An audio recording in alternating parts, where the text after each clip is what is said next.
And now we're back and excited to introduce 3 members of WHEDco's leadership team. We start with Davon Russell, WHEDco's president. Good evening. Mm-hmm. And Kerry McLean, the vice president for community development. Hi. And Diana Perez, vice president for childcare programs. So we're so excited to talk to all of you and shed some light on what the South Bronx community has experienced during the pandemic and how WHEDco has really stepped up to help families during this time. I know it has been extremely challenging, to say the least. And Davon, we'll start with you. To say it has been challenging for nonprofits is probably a huge understatement. Locally, the tax base is shrinking. The city and state governments are making major cuts. And at the same time, I would assume that the services needed are even greater. So how are you doing more with less? How has this been for you? I know that that's a big question to start with. My response to that is because we have to. We must respond. Our work has always been and is about addressing inequities. And in a place like the South Bronx, where we have these pre-existing conditions, right, with poverty and disenfranchisement and marginalization, you layer on top of that a pandemic, right? And you're bound to have outcomes that are stark and pretty devastating. And that's what we're living through. Let me just share some facts with you about what the people in the South Bronx are experiencing. It was one of the first communities to be hit hard, where people were dying quickly and often. Number 2, 45% of the people we work with have reported that they've lost income, or if they owned a business, the business had to close. 35% of them are having very difficult times paying rent. Even in our own buildings, we own 3 buildings, rent collection is way down. We have cases where people are reporting that their children are more anxious than ever, and they can't keep up with just the maintenance of some semblance of what used to be a normal life for them. So that's the major issue. We couple that with the fact that we have a staff that are in the business of helping folks. I mean, that's what our team does. Right.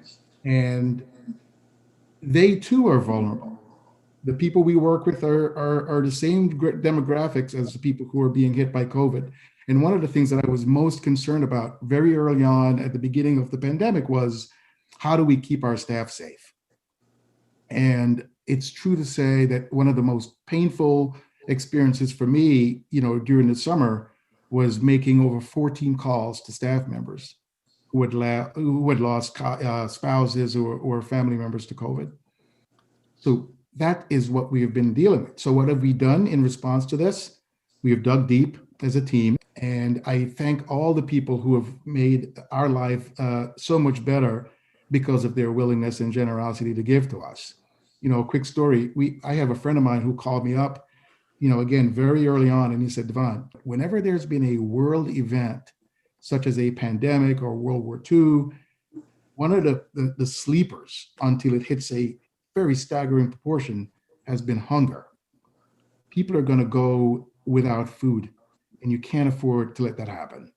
So he gave us a substantial donation that kicked off our food security initiative that is still carrying on today. We had a couple from upstate New York who had received a federal stimulus check. That was a time when, the government was stepping up in a way that they should continue to. And they sent us the entire proceeds of that check because they felt that this could really help families who were struggling. So it's a long answer, but honestly, it is true to what we have been to the folks that we have always had our commitment to. And that will continue, as you know, way beyond December of 2020, because the pandemic continues to give in a very negative way. I mean, it's an incredibly breathtaking answer to hear. There is no short answer. And just to hear all the trauma that is that's going on, and just, what you've been doing is just really incredible under the circumstances. And by the way, Jill, I mean, there is I've not talked about something that is very dear to me, what's happening to our school-age children who are not learning, because of, again, another divide between, people who can afford broadband access, when there's remote learning. So we have stepped up there too.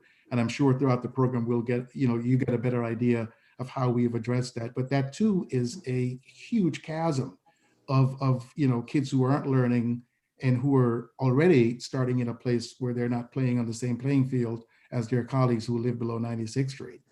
And Kerry, you do community development work in the nation's poorest congressional district.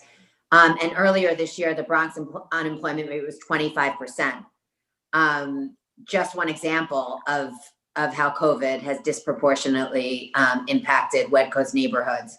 So what would you say? I mean, among them, a lot of small businesses, as we know, being affected.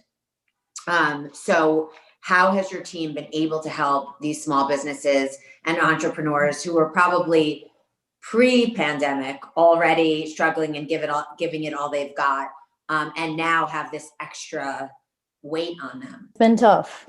For sure, it's been tough. As you've heard, the COVID-19 pandemic really has hit businesses in our neighborhoods, has hit community members really hard. And this is a space that we've been working in for a long time. And the pandemic just really exacerbated the issues that we're seeing, the opportunities that were untapped. We had business closures in the 2-3 corridors that we work in. About 70% of businesses closed. Even businesses that were essential and could have stayed open had to close. They had to make that business decision to close because of just the losses from not having customers, not being able to make sales. Our businesses thrive on being open, being, commercial corridors where people can come in, on corridors that are safe and vibrant. And so the pandemic really caused a shutdown in more ways than one for these businesses. And as you can imagine, also unemployment and layoffs resulting from that. So we started doing webinars. We transitioned our work to the virtual space and started doing webinars on issues like credit. Access to capital is a real issue in our neighborhood. Small businesses, as you know, oftentimes in the Black and brown communities that we work in are often left behind when it comes on to accessing capital. And so we're really grateful for the opportunities that we had to adapt to this time and to help businesses adapt to the times that they're facing. Certainly, as we look ahead, that is one of the goals that we have, is to deepen and strengthen our efforts in helping business owners to adapt to doing more of their businesses online.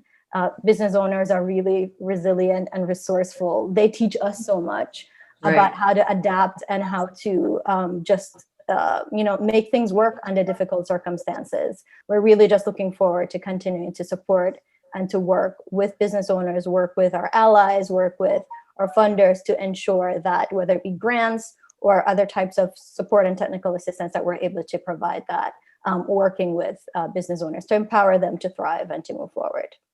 Diana, I want to turn to you because so important, WHEDco's Home-based Childcare Program, which supports nearly 10,000 childcare providers, including a network of more than 300 licensed providers. So it's a program that has multiple impacts, and I can't even begin to, after we've heard, it's a domino effect. So everything affects everything else. So what kind of challenges have your providers faced? So our home-based childcare providers are essential workers, and they continue to work throughout the entirety of this pandemic, never closing down, still providing services for hundreds of children of parents who are also essential workers in the Bronx. Their parents include people who work in the healthcare industry, transit workers, grocery workers, home health aides. So they have been supporting the community by ensuring that the children are in an environment that is safe, it's healthy, and it's supporting the development and the learning process of these young children. Our providers really, they've been unsung heroes throughout this pandemic.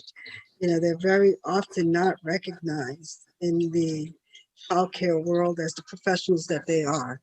And they are truly early childhood educators.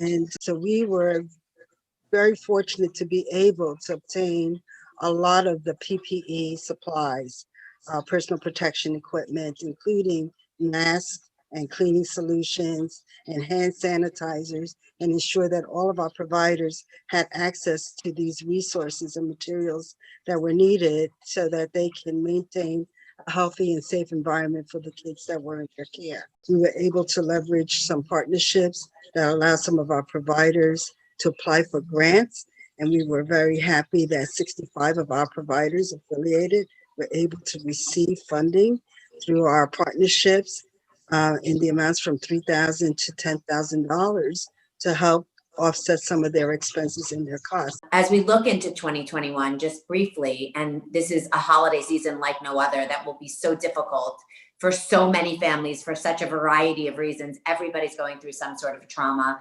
I just for a minute want to concentrate on any bright spots or silver linings that you feel going into 2021 that have come out of all of this.